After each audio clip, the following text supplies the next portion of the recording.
Okay. त आज हामी रिनोल्ड नम्बर आरई भन्ने चाहिँ हाम्रो यसको डेरिभेसन कसरी गर्ने, यो भने के हो त भन्ने बुझ्ने गइरहेछौँ होइन। अब हामीलाई रिनोल्ड नम्बर भने के हो थाहा छ भन्दाखेरि यो चाहिँ रेसियो हो के, inertial force to the viscous force. त के लेख्ने भन्दाखेरि it is define as the ratio of inertial force to the viscous force. यसलाई डिनोट केले गरिन्छ, आरईले गरिन्छ। अब हामीले यसको काम चाहिँ के हुन्छ भन्नुहुन्छ भन्दाखेरि रिनोल्ड नम्बरले चाहिँ हाम्रो जस्तै हुन्छ नि ल्यामिनार फ्लो, टर्बुलेन्ट फ्लो पढ्यौँ नि त हामीले टाइप्स अफ फ्लुइड फ्लोमा के, तिनीहरूलाई चाहिँ डिस्टिङ्ग्विस गर्ने मतलब कि छुट्याउनलाई चाहिँ हामीले युज गरिन्छ। अब के छ भन्दाखेरि हाम्रो यसमा सर्टकटमा लेखिदिउँ होइन, के लेखौँ भन्दाखेरि यदि रिनोल्ड नम्बर लेस देन 2000 भयो भने यो चाहिँ 2000 भयो भने चाहिँ यो चाहिँ ल्यामिनार हुन्छ होइन। अनि रिनोल्ड नम्बर ग्रेटर देन 4000 भयो भने चाहिँ टर्बुलेन्ट हुन्छ क्या, हाम्रो के हुन्छ टर्बुलेन्ट हुन्छ के। र यिनीहरू दुइटाको बिचमा भयो भने के हुन्छ ट्रान्जिसनल पिरियड भनेर भनिन्छ। ल अब हामीलाई के थाहा छ भन्दा रिनोल्ड नम्बर भनेको इनर्सियल फोर्स पनि भिस्कस फोर्स भने दुइटै के हो त फोर्स हो भनेपछि अब हामीले के गर्न पर्यो भन्दाखेरि यसको डेरिभेसनको लागि कन्सिडर गर्न पर्यो है। सिओएनएस नोट लेखौँ है मसँग है। Consider a fluid is flowing with velocity v meter per second, velocity को यूनिट मिटर पर सेकेन्ड हो होइन। having density डेन्सिटीलाई केले डिनोट गरिन्छ हामीले रोले गरिन्छ। डेन्सिटी भनेको त के हो त मास अपन भोल्युम भनेपछि के हुन्छ केजी पर मिटर क्युब होइन। विथ एसिलेरेसन ACCELERA एसिलेरेसन ए भनिन्छ क्या हामीले, एसिलेरेसन चाहिँ ए डिनोट गर्ने हो कि। एसिलेरेसन भनेको त भेलोसिटी अपन टाइम टेकन हो भनेपछि के हुन्छ यसको unit meter per second square हो होइन। And fluid mass of length of section याल गरिन्छ। यसको हामीले मैले लेखिदिएको छु है, यहाँ चाहिँ के लेख्दैछु भन्दाखेरि भी भनेको भेलोसिटी, रो भनेको डेन्सिटी, ए भनेको एसिलेरेसन, याल भनेको लेन्थ अफ फ्लुइड मासको लेन्थ भनेको के है। हामीले यति कन्सिडर गरियो। अब हामीले के गरिन्छ भन्दाखेरि नाउ है त, नाउ के गरिन्छ भन्नु पर्दाखेरि सुरुमा इनर्सियल फोर्स गरौँ हामीले होइन। INERTIAL इनर्सियल फोर्स, यसलाई डिनोट केले गरिन्छ याफ आई गरिन्छ, किनभने आई भनेको चाहिँ इनर्सियलको लागि हो भनेको बुझ्ने है। फोर्स भनेको त के हो मास इन्टु यामे हो, या फोर्स इक्वल्स टु यामे हो हामीलाई थाहा छ होइन। अब मास भनेको के हो भन्दाखेरि चाहिँ हामीलाई यो थाहा नि त, हामीलाई के थाहा छ भन्दाखेरि density is equals to mass upon volume भन्ने थाहा भनेपछि मास इज इक्वल्स टु के आयो रो भी आयो नि त, हाम्रो आयो कि नै भनेपछि के लेख्ने हामीले यसमा रो इन्टु भी इन्टु एसिलेरेसन भनेको के हो rate of change of velocity हो कि नै भनेपछि भेलोसिटी अपन टाइम के छ टी छ भनौँ है। ल भेलोसिटी लेखिदिउँ न VELOCITY भेलोसिटी अपन टाइम गरिदिउँ। ल अब हाम्रो त के हो भन्दाखेरि चाहिँ अब हाम्रो यो त सबैको उमा हो नि त, यो त डेन्सिटी भनेको मास अपन भोल्युम हो, यो चाहिँ भोल्युम हो है, VOL भोल्युम लेखिदिउँ है नजिकिनु होला है। अब डेन्सिटी इन्टु हामीले टाइमलाई यता ल्याउनु मिल्यो कि नै मिल्यो भनेपछि के गर्ने volume upon time into velocity. ल भोल्युम अपन टाइम भनेको के हो त भन्दाखेरि डिस्चार्ज हो नि त, हामीलाई थाहा छ हामीलाई volume per unit time is equals to के हो डिस्चार्ज। कति पानी चाहिँ एक सेकेन्डमा कति पानी आउँछ भनेको चाहिँ त्यसको डिस्चार्ज कति हुन्छ भनेको नि त हामीलाई। भनेपछि भोल्युम अपन टाइमलाई हामीले के लेख्न मिल्यो डिस्चार्ज लेख्न मिल्यो। डिस्चार्ज भनेको के हो त फेरि क्यु हो होइन। क्यु ए रो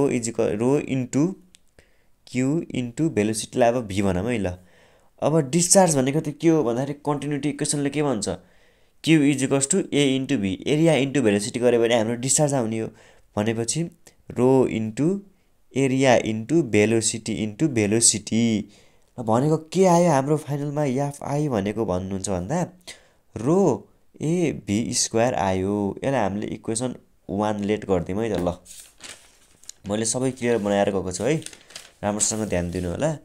अनि अब हामीले के गर्न पर्यो भन्दाखेरि अगेन इनर्सियल फोर्स त निकाल्यो, अब भिस्कस फोर्सको पाले। भिस्कस फोर्स भनेको चाहिँ याफ भी हो के। भिस्कस फोर्स भनेको के हो भन्नुहुन्छ भन्दाखेरि share stress, share stress into area. यो हामीले फर्मुला थाहा पाउनु पर्यो, share stress into area. Stress share stress भनेको के हो त, टाउ हो। टाउ इन्टु एरियालाई ए भनौँ। टाउ भनेको अगाडि हामीले के पढ्या छ, हामीले टाउ भनेको त हामीले के पढ्या, न्युटनवाला के त्यो न्युटन्स ल अफ भिस्कोसिटी छ नि, त्यसमा के पढ्या भन्दाखेरि चाहिँ टाउ इज इक्वल्स टु म्यु डियु अपन डिवाई पढ्या नि हामीले, पढ्या कि नै पढ्या छ। भनेपछि त यो भनेको म्यु भनेको के हो त, हाम्रो डाइनामिक भिस्कोसिटी हो होइन। तर हाम्रो टाउमा के लेख्न मिल्यो, अब हामीले म्यु डियु अपन डिवाई लेख्न मिल्यो। अनि इन्टु के गर्न मिल्यो, एरिया गर्न मिल्यो। र अब हाम्रो म्युको म्यु नै भयो के अरे। डियु भनेको त के हो, यो त भेलोसिटी हो नि त, इनिसियल भेलोसिटी भनेको यो के हो त, भेलोसिटी हो। अपन वाइ भनेको त के हो, लेन्थ हो। लेन्थ मतलब कि डिस्प्लेसमेन्ट हो कि नै, डिस्टेन्सलाई बुझाउँछ। भनेपछि हामीले क्यालकुलेट गरे हामी अगाडि लेन्थ याल गरे हामी, भनेपछि याल इन्टु ए गर्न मिल्यो। मिल्यो कि मिलेन, मिल्यो। अब हामीले यसलाई पनि इक्वेसन 2 मानिदिउँ है। ल अब हामीलाई दुईवटा आइसक्यो भनेपछि विनो Reynold number REYNOLD as Reynolds number RE is equals to inertial force upon viscous force. ल अब हामीले गरिदिउँ है। इनर्सियल फोर्स भनेको हाम्रो के आछ भन्दाखेरि यता अगाडि हामीले ल्याएको छौँ, के आछ हाम्रो रो ए भी स्क्वायर आछ। त हामीले यहीँ कपी गरिदिउँ, कपी पेस्ट हानिदिउँ, रो इन्टु ए इन्टु भी स्क्वायर आछ। अपन भिस्कस फोर्स भनेको के आछ हाम्रो, यहाँ आछ म्यु इन्टु भी अपन याल इन्टु ए। र अब हाम्रो के गर्न मिल्यो भन्दाखेरि हामीले यसो हेरौँ त, यो र यो कट्यो नि त, कट्यो कि नै कट्यो एरिया। अब यो भेलोसिटी र यो यसको स्क्वायरबाट दुईवटा भेलोसिटी स्क्वायर भनेको एउटा काट्न मिल्यो हामीले, मिल्यो। ल एउटा स्क्वायरलाई भी मात्रै बाँकी बुटाइदिउँ। र यो कस्तो भयो भन्दाखेरि यो त के हुन्छ त, ल यसलाई हामीले चाहिँ एकचोटि स्टिक्समा लेखौँ न, रो इन्टु भी अपन म्यु अपन याल भयो। अब यो त याल त माथि जान्छ, हाम्रो माथि जान्छ कि जान्छ, जान्छ। ए अपन बी अपन सी भयो भने एसी अपन बी हुन्छ नि हाम्रो, त्यस्तै हो कि यो भनेको नि। भनेपछि रेनोल्ड नम्बर भनेको के हुने भयो, रो भी याल अपन म्यु होइन, रो भी याल अपन म्यु हुने भयो। ल अब हामीले यसलाई के गर्ने भन्दाखेरि यो छ नि, यसलाई हामीले तल पनि ल्याउन मिल्छ नि त, मिल्छ कि नै, मिल्छ। जस्तै यता हेरौँ न, यो चाहिँ माथि गयो हो कि नै, भनेपछि त यसलाई तल ल्याउँदाखेरि त म्युको पनि मुनि आउने रहेछ नि त। भनेपछि के गर्न मिल्यो भन्दाखेरि भियाल अपन म्यु अपन रो गरेर कि किन गर्यो भन्दाखेरि हामीलाई थाहा छ यो भनेको त के हो त, यो चाहिँ डाइनामिक भिस्कोसिटी अपन डेन्सिटी भनेको त हाम्रो काइनेमेटिक भिस्कोसिटी हो। त्यसलाई हामीले न्यू भनिन्छ, यस्तो डिनोट गरिन्छ होइन। यो त हामीलाई थाहा छ, यो भने के हो भन्दाखेरि म्यु अपन डेन्सिटी हो, हामीलाई थाहा छ यो त होइन। यो त काइनेमेटिक भिस्कोसिटी भन्छ यसलाई। ल यसको बारेमा मैले अर्को भिडियो बनाउने छु। र अब हामीलाई के थाहा भयो भन्दाखेरि therefore RE is equals to V L upon यो भनेको के रहेछ त, न्यू रहेछ। न्यू भन्छ है गाइजलाई चाहिँ, न्यू भनिन्छ है। यस्तो गरेर घुमाइदिने कि यस्तो मेरो अलिक बिग्रियो होइन। र हामीले के थाहा पाइयो भन्दाखेरि अब अब हामीले के गर्न मिल्छ भन्दाखेरि वी क्यान राइट हामीले के गर्न मिल्छ भन्दाखेरि Reynold number is equals to हाम्रो यहाँ के आछ त भन्दाखेरि रो भियाल अपन म्यु आछ। यसलाई के हो, डाइनामिक भिस्कोसिटी दियो भने यो लाउने, काइनेमेटिक भिस्कोसिटी दियो भने डाइरेक्ट हामीले यो लाउने formula RE is equals to rho V L upon mu or V L upon nu. ल यही हाम्रो के हो फाइनल इक्वेसन हो। डेरिभेसन गर्न भन्यो भने पनि यति मात्रै गर्ने। ल म फेरि एकचोटि रिभाइज गरिदिन्छु है, राम्रोसँग हेर्नु होला। रिनोल्ड नम्बर भने के हो भन्दाखेरि ratio of inertial force upon viscous force. हामीले एज्युम के गर्न पर्यो, भेलोसिटी, डेन्सिटी, एसिलेसन र लेन्थ एज्युम गर्न पर्यो। अब हामीले इनर्सियल फोर्स निकालिदिन्छ सुरुमा यामे गरेर, फोर्स भनेको यामे हो। अब एसिलेसन भनेको भेलोसिटी अपन टाइम टेकन, मास भनेको यो डेन्सिटीको मास अपन भोल्युमबाट यसको रिलेसनबाट हामीले यसको निकाल्यो। लास्टमा के आयो फाइनल, रो ए भी स्क्वायर आयो।